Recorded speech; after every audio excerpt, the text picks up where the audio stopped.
Hey! I'm Paula from Paula Passionately Proclaims, and this is my husband Andrew.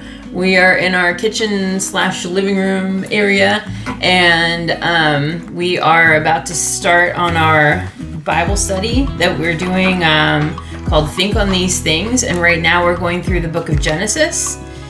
And we're doing chapters 9 through 11. Yeah, 9 through 11. And so if you have a Bible, you can join us reading along with us, or if you want to, you can look it up on the Bible app and follow along there. And but if you don't have a Bible, let us know in the comments and we'll see what we can do about maybe getting you one. We are starting off in Genesis chapter 9. So you can find that while I'm just chit-chatting. So I got this cute little mug the other day, and it says on both sides, blessed beyond measure. And then the inside, it says, pray big, even when you feel small. I just thought that was so cool. So I'm just... 1 or 2 cups? Yeah, I got another cup too, but it's just plain. But yeah, I just thought that was so cute for the Bible study here. Yeah, it was $5. Yeah, not bad. Yeah. Paul went to get me 1 cup. And it was $13. Yeah, we ain't doing that. And it was scratched to boot. Yeah. So it's like, no thank you. Right? Yeah.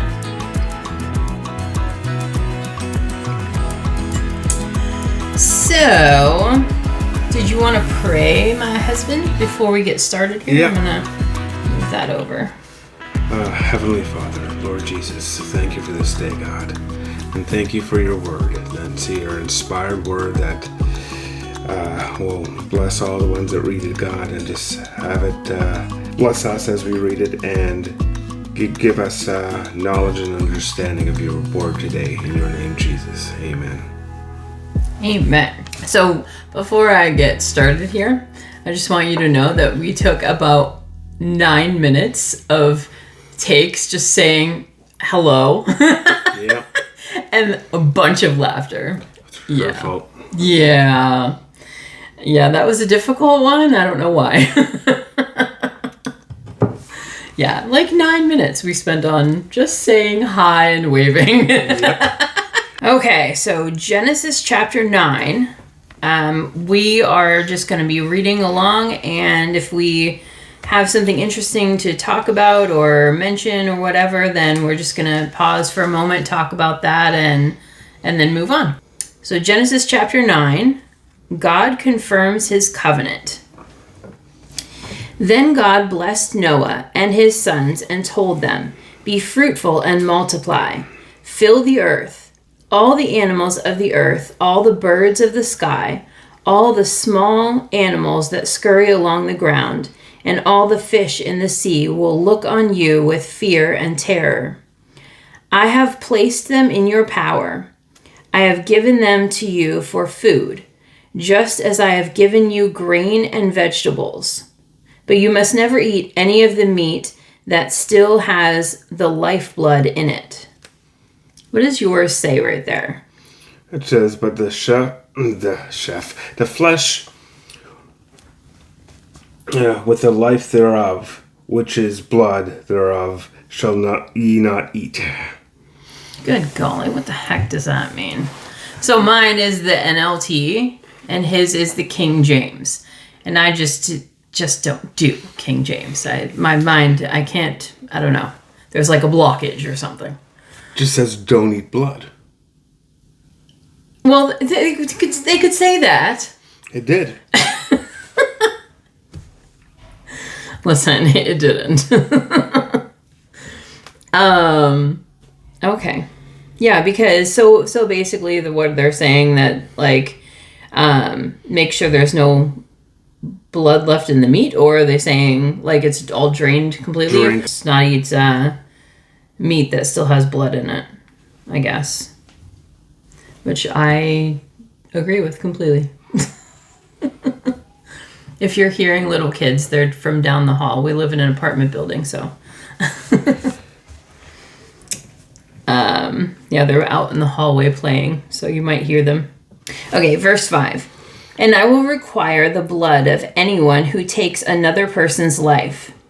If a wild animal kills a person, it must die. And anyone who murders a fellow human must die.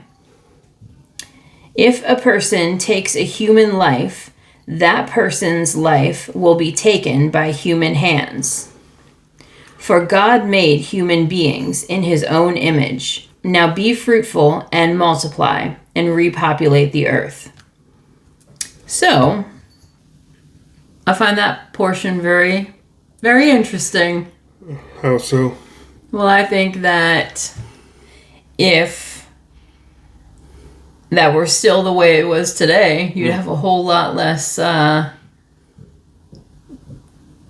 murders and crime and all kinds of, and abortion in the world. Well, you'd still have lots of it, but there'd be a deterrent.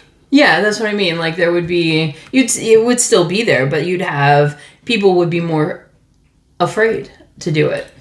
Yeah, you'd think it's like, oh, nothing will happen. They'll have a pity party for me, and they'll sit in jail for a bit and be let go. Yeah. And when they're talking about this, they're talking about just murder. Yeah. Like cold-blooded, I'm just gonna, like Cain and Abel.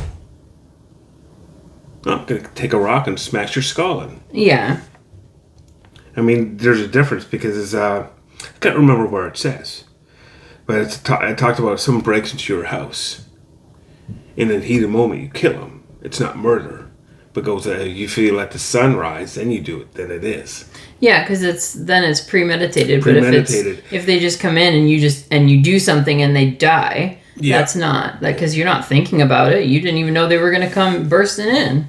Or if they're coming in and you warn them and they still come at you and say you're in a country that lets you protect yourself with firearms. Yeah. And you shoot them. It's like, well, it's on them. I love that if you're in a country that lets you. Not like Canada. Yeah. Well, the States is trying to do away with that, too. Yeah, I know, unfortunately. Move to the South.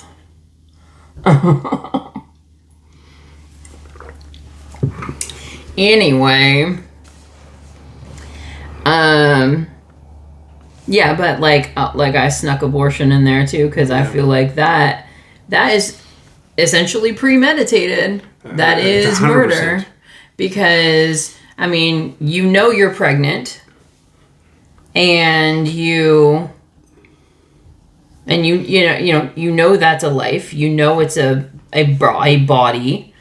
You're pregnant and you choose one or the other. Yeah. So you are putting thought into it. It's premeditated.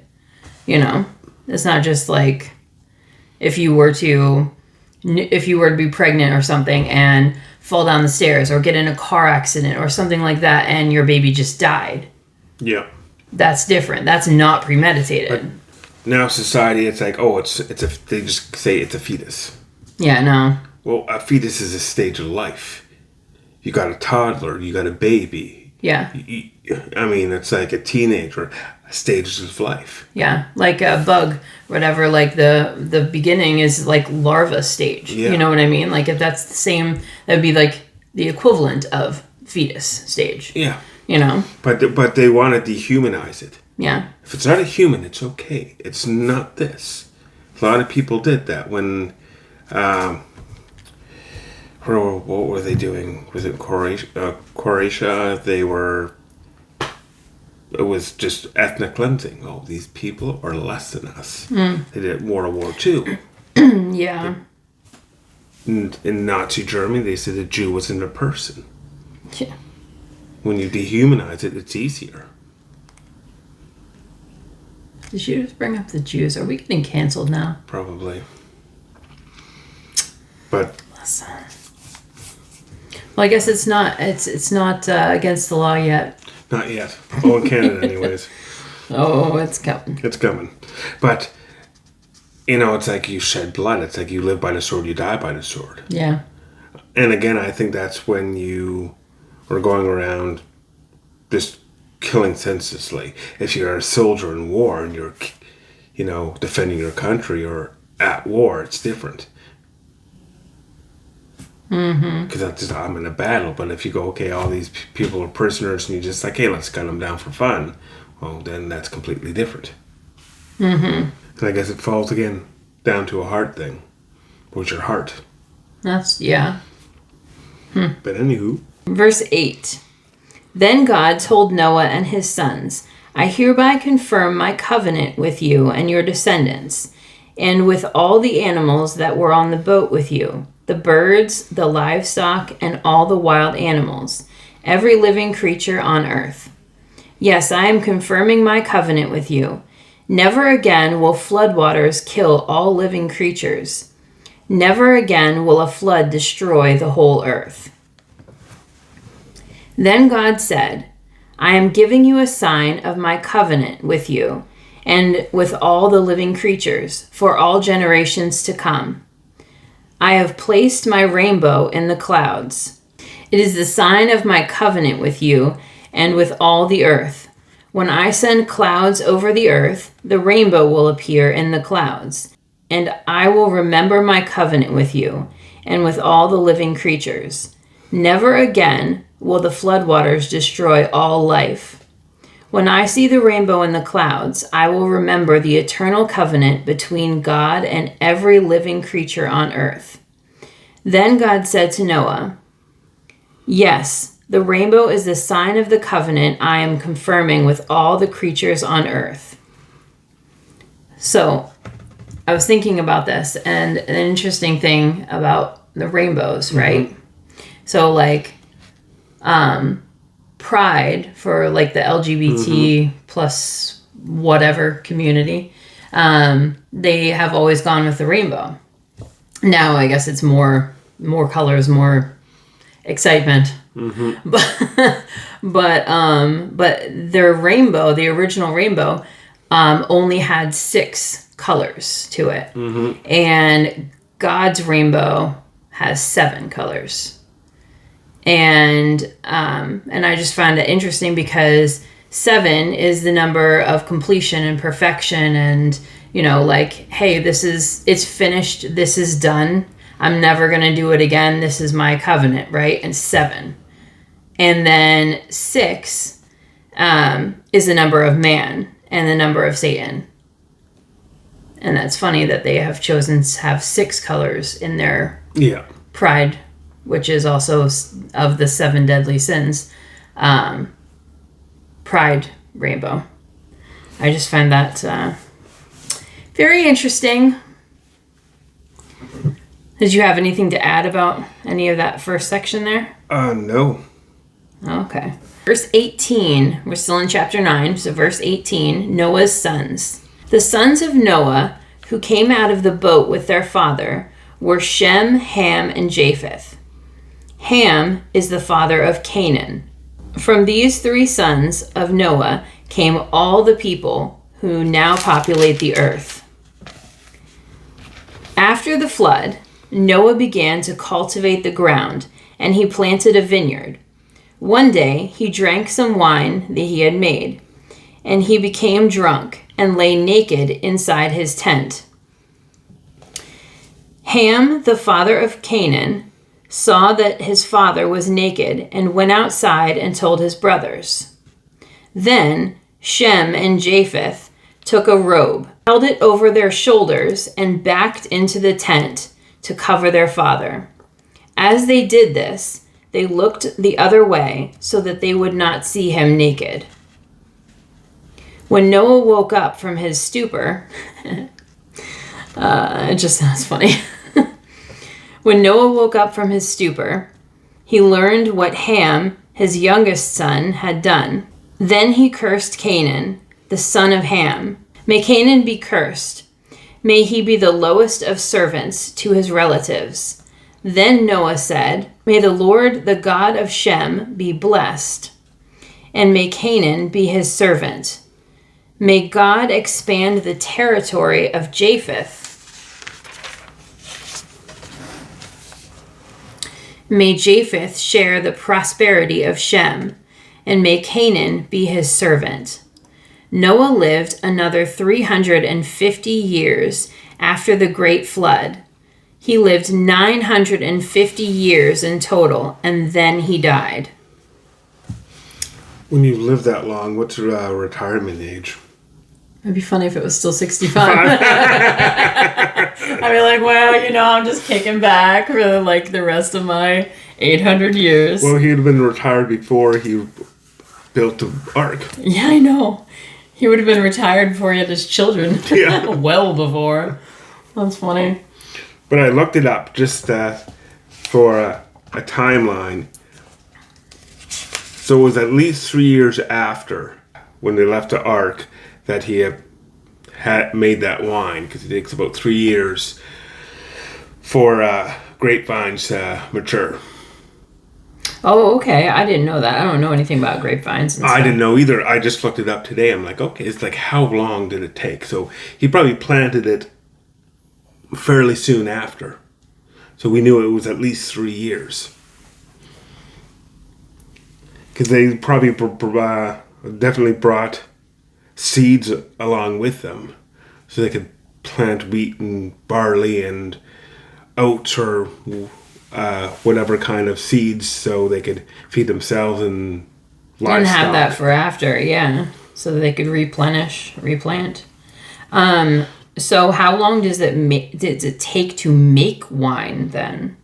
All depends, because your primary fermentation will vary on your heat and humidity and everything else. Okay. On the climate. Then once you bottle it, usually, again, will just take a bit. And I don't think you bother it. There's no cask to age the wine in. Well, I wouldn't know.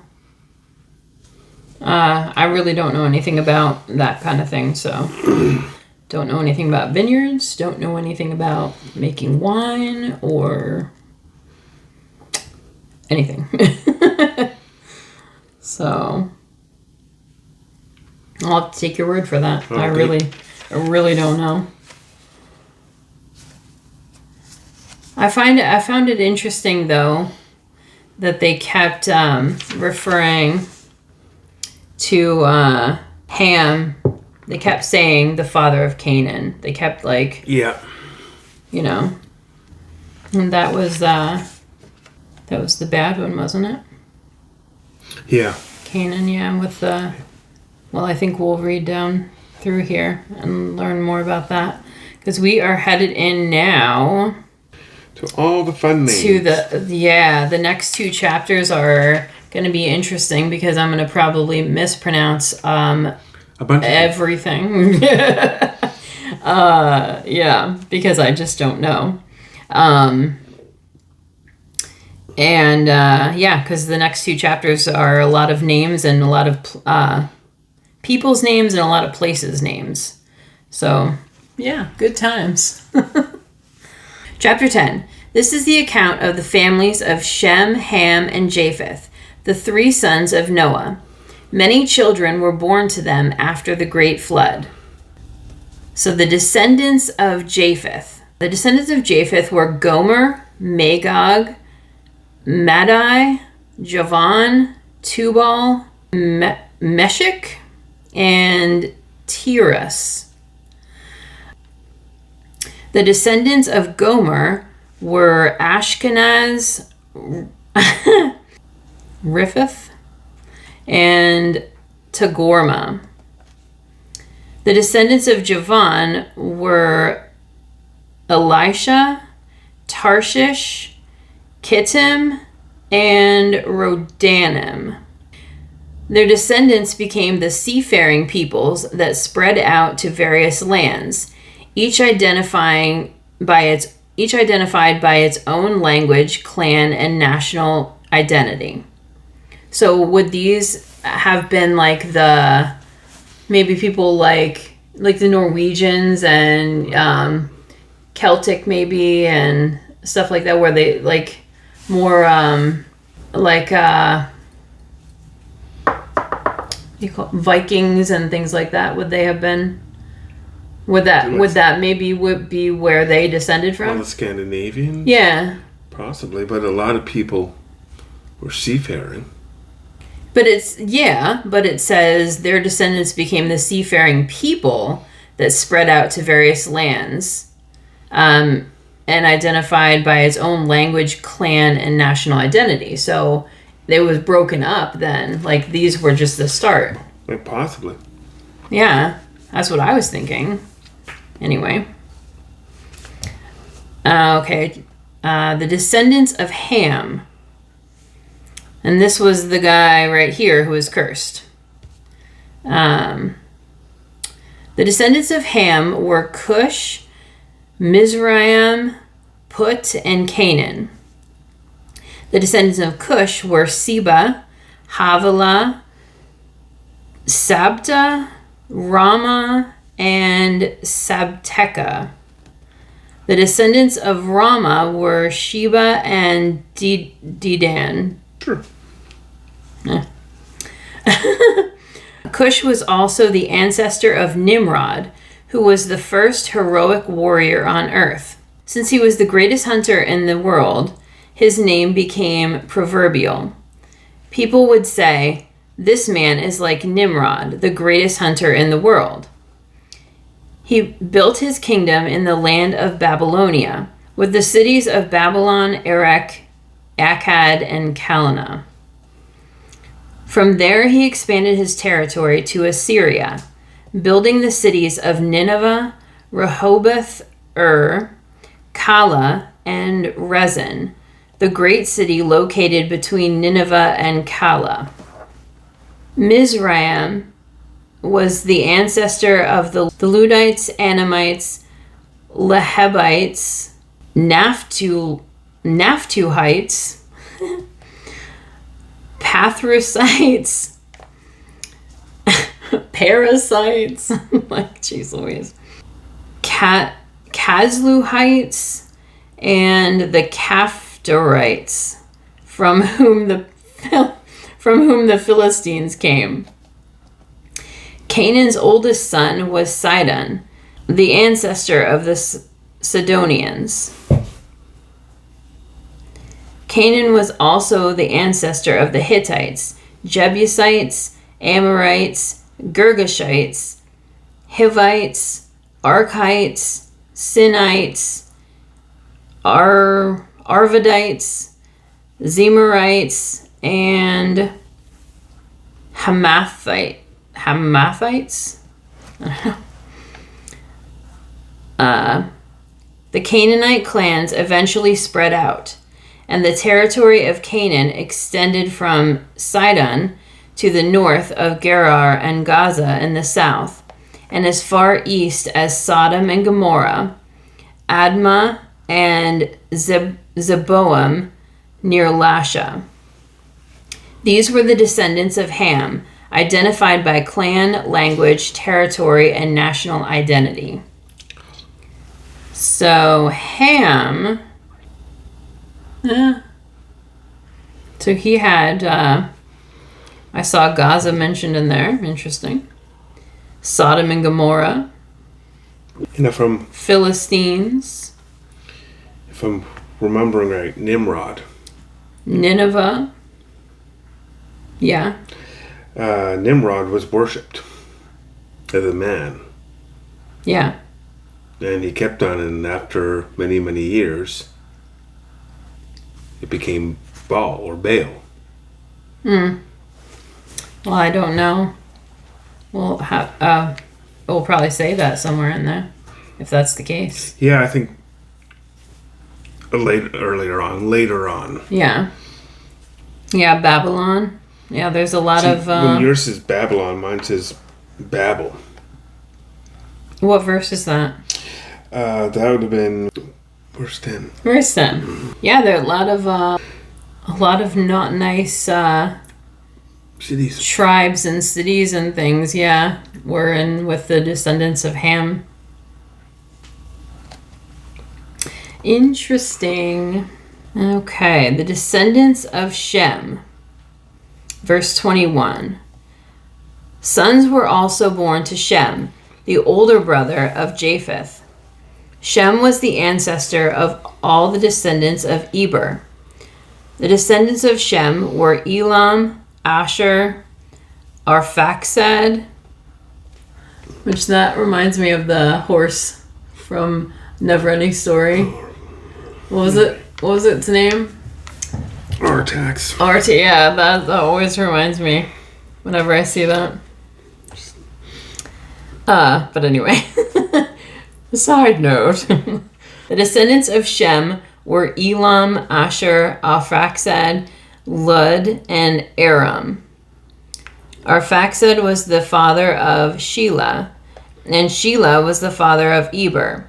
Eber had 2 sons. The first was named Peleg, which means division. I find that interesting that they don't tell you what most of the other names mean, but they called out that one. Mm-hmm.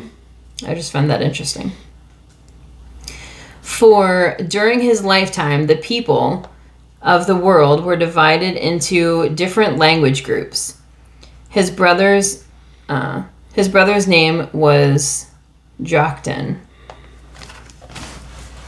Joktan is the ancestor of Almodad, Sheleph, Hazar Mavith, Jera, Hadaram, Uzel,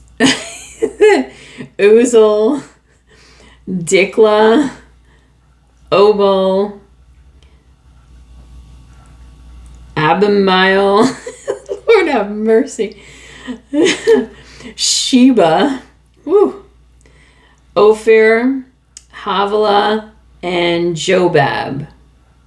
All these were the descendants of Joktan. The territory they have occupied extended from Mesha all the way to Sephar in the eastern mountains. These were the descendants of Shem, identified by clan, language, territory, and national identity. And in conclusion, these were the clans that descended from Noah's sons, arranged by nation according to their lines of descent. All the nations of the earth descended from these clans after the great flood. So it says Shem's descendants were from the eastern mountains. So was that like Himalayas and stuff like that? Like maybe more Asian, maybe? Possibly. So you got to think they landed in the mountains of Ararat. Yeah. So around that area, and they spread out. So if you go east, where's east from Ararat? And I'm not looking at a map, so I don't know. to around Turkey.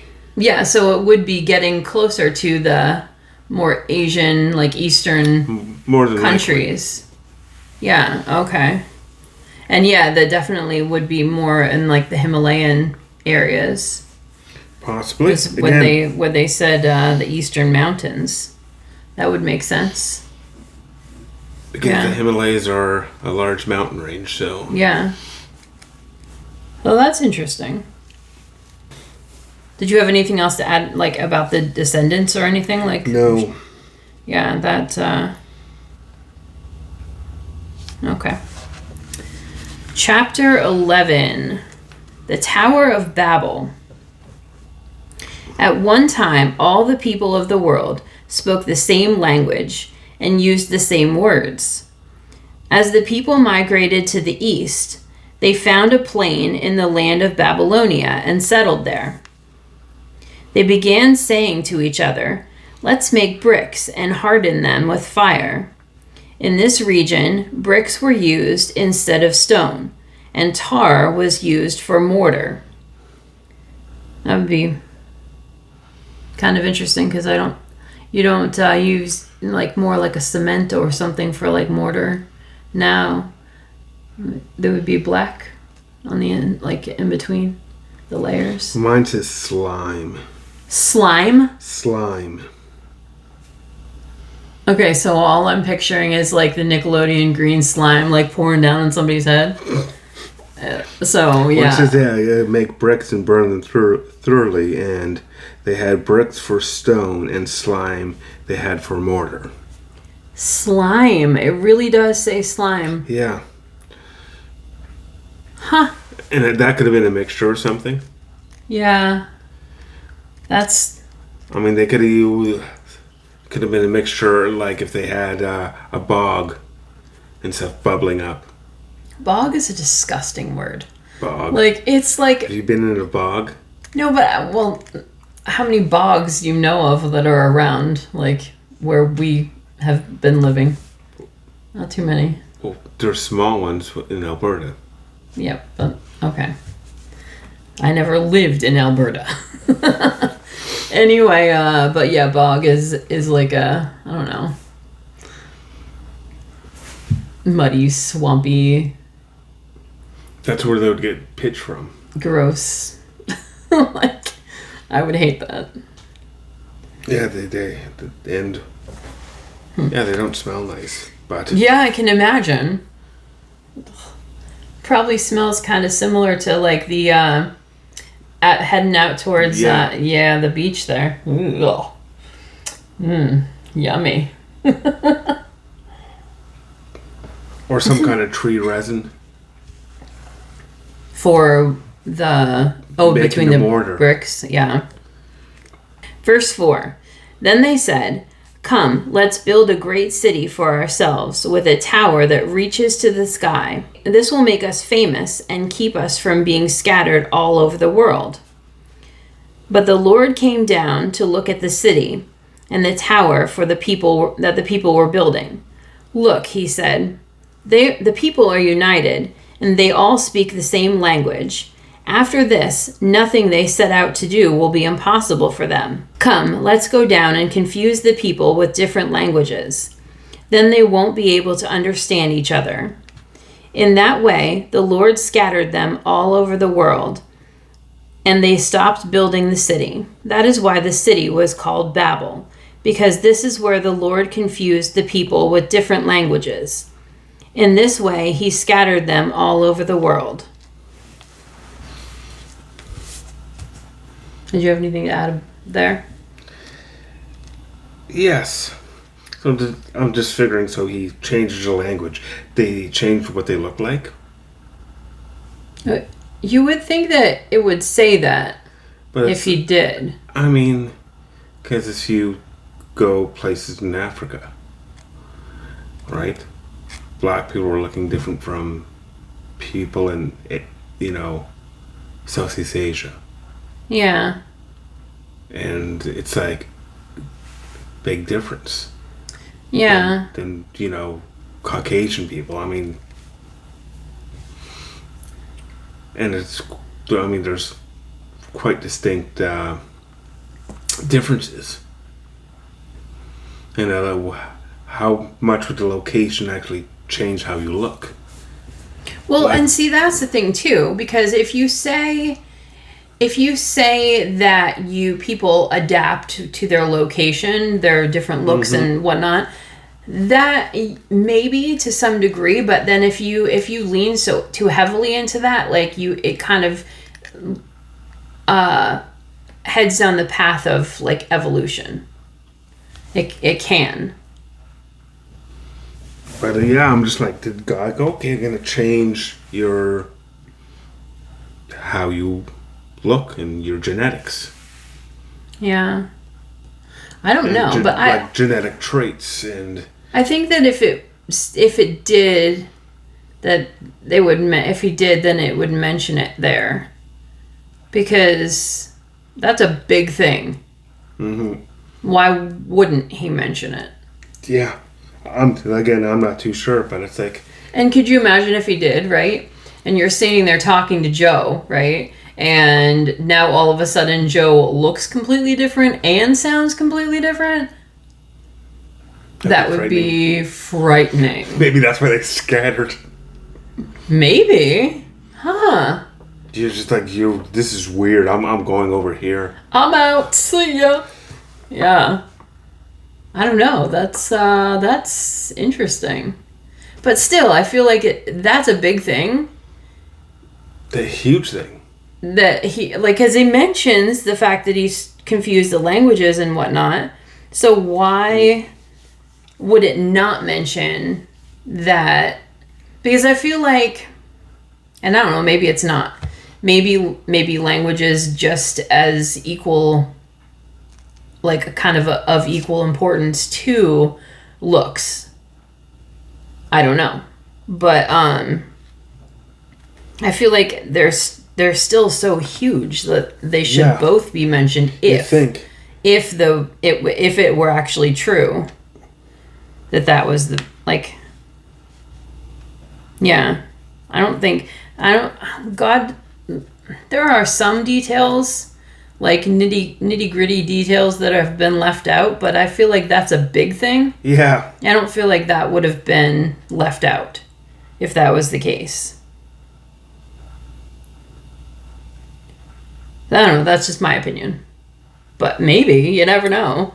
I guess we'll have to ask God when we get to... Okay, well, when did this happen? Why did it just... We'll seek out Shem and Japheth. Or Noah, whoever.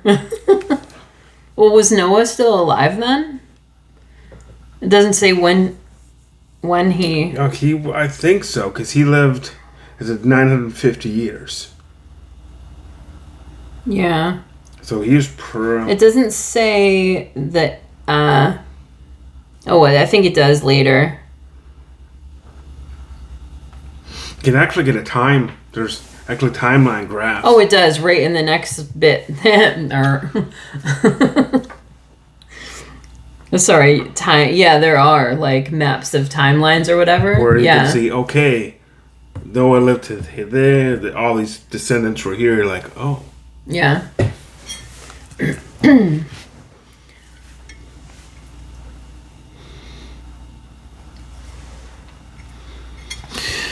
That is some tasty coffee, my love. That's good. Yep. I'll switch you. No thank you. Why not? Because you don't have cream in yours or it's coffee. No, that's sticky. All right, onward. Genesis 11, verse 10.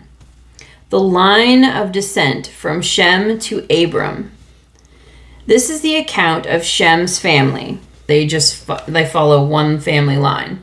So God picked Shem's family, and we're going through his family line.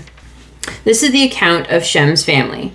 2 years after the great flood, when Shem was 100 years old, he became the father of Arphaxad. After the birth of Arphaxad, Shem lived another 500 years and had other sons and daughters. When Arphaxad was 35 years old, he became the father of Shelah. After the birth of Shelah, Arphaxad lived another 403 years and had other sons and daughters. When Shelah was 30 years old, he became the father of Eber. After the birth of Eber, Shelah lived another 403 years and had other sons and daughters. Oh, they both lived 403 years, or another 403. Yeah, so it was, one was 138, one was 133 when they died. Huh? No. 433, pardon me. I have 35 for the first one. Yeah, 35 years. Then he lived another 403 years. Okay, so 438, yeah, okay. And then 433. Yeah. That's a big difference from when Noah died. Yeah, I know. I was going to mention that. That's, Noah lived 500 more years. Yeah. Or over 500 years. It's like, holy cow. Well, God said. And Peleg means half, so think. All these people were living half of what Noah did. Peleg means half? Yeah. I saw it meant division. Yeah, division. Oh, okay. Oh, well, I guess. So you divide. It's like basically mean. So after Peleg, everybody was living half of what Noah lived. And and as you keep on reading, it's like, oh, he lived a bit less. He lived a bit less. He lived a bit. Yeah, I was going to mention that when we got toward the end, so it's kind of funny that you brought it up. When Eber was 34 years old, he became the father of Peleg. After the birth of Peleg, Eber lived another 430 years and had other sons and daughters. When Peleg was 30 years old, he became the father of, I know I'm mispronouncing this, Reu? Hadouken. What? In Street Fighter, there's a character, Ryu. And one of his moves, he does like an energy ball or fireball, and he does Hadouken. Okay. Sorry, I nerded out there. I'm sorry you nerded out there, too. I'm just kidding. Peleg lived. Peleg. After the birth of Reu, Peleg lived another 209 years and had other sons and daughters. When Reu was 32 years old, he became the father of Serug. After the birth of Serug, Reu lived another 207 years and had other sons and daughters. When Serug was 30 years old, he became the father of Nahor. After the birth of Nahor, Serug lived another 200 years and had other sons and daughters. When Nahor was 29 years old, he became the father of Terah. After the birth of Terah, Nahor lived another 119 years and had other sons and daughters. After Terah was 70 years old, he became the father of Abram, Nahor, and Haran. Yeah, I thought that was, like you were saying, I thought that was really interesting because it shows the progression. Like, definitely, it's like, 100. You're like... Because even Noah's sons, like, it cut down drastically. But it just kept on jump by hundreds of years. Yeah. And if you told them, it's like, he lived, last one, where was it? Terah, 119. And if you went, your great grandfather lived 950. Oh, it was Nahor, sorry. Yeah, Nahor lived 119 years. Yeah. Well, another 119, so it would have been... 29 to 30, 52? Yeah. 152, where you say, your great grandfather Noah lived 950. Just what? Yeah, I know, right? Like, let's say, almost like 750 year difference. Yeah. And you were right about when you said Peleg, about being kind of halved or whatever. Like, it was, Peleg was immediately halved from Eber.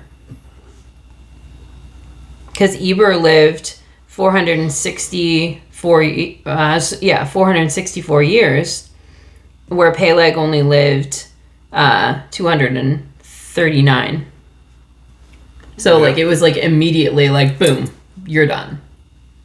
Yeah, like, that's crazy.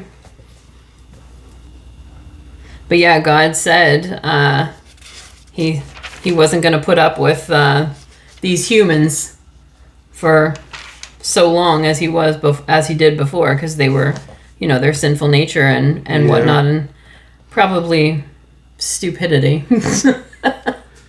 You know what I mean? But okay, just imagine. Not saying that they weren't intelligent, but people living before these hundreds and hundreds of years. Imagine people still did live that long. It's like 500-600 years. It's like that person's been a politician for 350 years. Listen, oh my gosh. Lord help us all. Just imagine that's like, man. Mm-hmm. Yeah. That would be, yeah.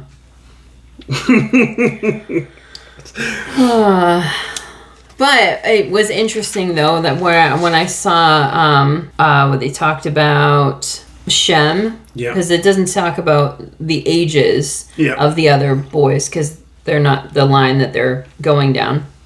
But when they talk about Shem, so it says he was 100 years old when he became the father of Arphaxad. Yeah. Like, I guess that would have been his first son or whatever. So he lived 600 years. Yeah. Do you think they would change their career, or what do you want to call it, after a while? Maybe. It's like, husband. It says Noah was a husbandman, so he's raising his livestock and had his vineyard. Did he go, you know what? I want to be a blacksmith for a bit. Well, I don't see why not. I mean, or did he just acquire more and more skill sets? Yeah, I don't see why he would or couldn't have. But yeah, I just found that interesting that because we talked about it last week about how the ages of when they, or was it last week or the week before? I can't remember. The ages of when they would start off like having their children or whatever. Yeah. And we were trying to figure it out, like when they might have. But this one, it says like he lived 600 years, and this says he didn't become a father until he was 100. Mm-hmm. So I don't know. But then there were some others that like after, when they weren't living as long, they started earlier, and like they were 30 and 35, 30, 29. Yeah. So. And you're getting, when Nahor is 29, and you're getting more into what we are now, because they're only living just about what we are now. Like he only lived for, what was it? We said 150. 2 years. Yeah. So. Then you really see it where, Abram. Or was that 158? Shouldn't it have been? Or 48. Could be. 48. But either way, it's getting closer to where people are living now. Yeah. Like the max of people like would be, it's maxed out at 120. Yeah. Basically. I mean, nobody's really living past that. So. I mean, it'd be good if we... And those people probably had the start of their kids maybe early 20s, Yeah. So, yeah, that's interesting. Okay, we're wrapping things up. Genesis 11, verse 27. The family of Terah. This is the account of Terah's family. Terah was the father of Abram, Nahor, and Haran. And Haran was the father of Lot. But Haran died in Ur of the Chaldeans, the land of his birth. Actually, y'all, tell me, is it Chaldeans or Chaldeans? Because I've heard people say it both ways, so I'm not too sure. So, if you know, then just put it in the comments. Thanks in advance. But Haran died in Ur of the Chaldeans, the land of his birth, while his father Terah was still living. Meanwhile, Abram and Nahor both married. The name of Abram's wife was Sarai, and the name of Nahor's wife was Milcah. Milcah and her sister Iscah were daughters of Nahor's brother Haran.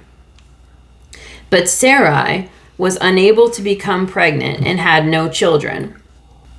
One day, Terah took his son Abram, his daughter-in-law Sarai, his son Abram's wife, and his grandson Lot, his son Haran's child, and moved away from Ur of the Chaldeans.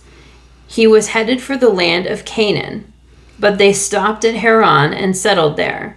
Terah lived for 205 years and died while he was still in Haran. I thought that was interesting, where it talks about, who was that here? So Milcah is Haran's daughter. Yeah.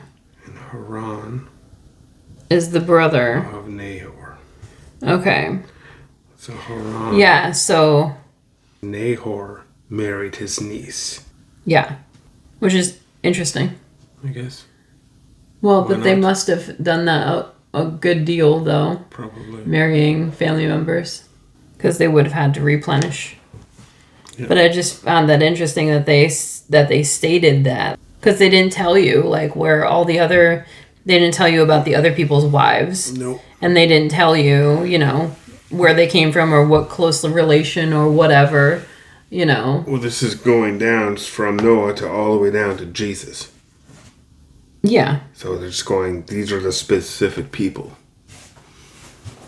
Yeah, I know, but I'm just saying, like, they don't tell you, like, even in this family line, Yeah. like, they don't tell you Sarah's wife's name or whatever, or what kind of family ties she might have had to, Because then, you know. this part of the Bible would be 1,000,000 pages. That's true. But yeah, that is, I don't know. Do you have anything else to add? No. Yeah. That was, nothing that stands out in my head that I think it would be worth. Yeah. Well, it's kind of, there was a lot of names for 2 chapters, so Yeah. it was a kind of shorter, because there's not a whole lot to talk about when you're just discussing Saying names. It's like Yeah. this person got that person. Exactly. and they lived in this place and died here. It's like, okay. Yeah. Not that it's not interesting. There were some things that were kind of interesting to talk about, but it's just like, it's less interesting than, like, say, you know, the story of the flood or the Tower of Babel. Yep. You know, like, so yeah. So next time we're going to be starting in Genesis 12 and going probably.